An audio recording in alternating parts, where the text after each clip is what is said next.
not to get too into spoilers, but from the game, we can guess that Ellie is going to go down, a pretty dark path this season. And I would say maybe not unlike some of Joel's rampage moments in season one. So I'm curious, were there any Joel scenes from season one that might have, influenced your take on how Ellie goes on this kind of quest for revenge? Well, I think you touched on something there of like Ellie really is becoming Joel in a certain way and would hate that if you said it to her because she thinks that she's the opposite to him. In fact, they're kind of two sides Oh of yeah, the same coin. two sides of the same coin. Yeah, There you go.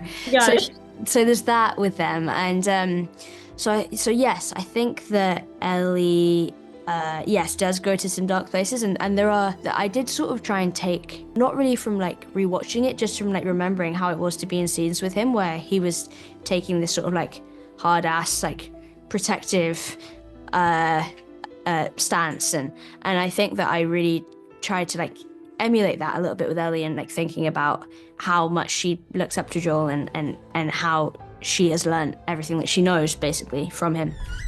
Aftermath of Joel's rampage from the end of season one. And the next time we see her is right at the end of the episode. 5 years have passed. We know nothing of her between then and now. Can you tell me a little bit about her headspace? Yeah, I think she's I think she's a little lost. I think she's really broken. I think that she's just trying to make sense of what's just happened to her. Also, to really think about it, honestly, she's gone through something really, really, really traumatic, and trying to pick up the pieces with her, what's left of the Fireflies. And I think that rawness and the vulnerability that we were seeing, I think that's how she developed that tough exterior and that sort of almost intimidating exterior that can lead a bit like harsh almost. We thought it was important for the audience to understand who she was and to understand what her circumstance was, what it was that she wanted to do, and why.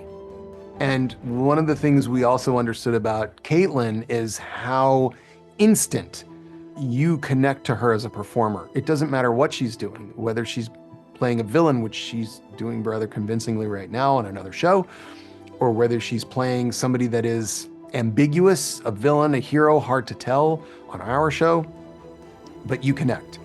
So we had a lot of discussions about, okay, there's information that is unchanged and completely consistent with the game, but where we give it to people and how, that's what we can play around with. And so that's what we did here in season 2.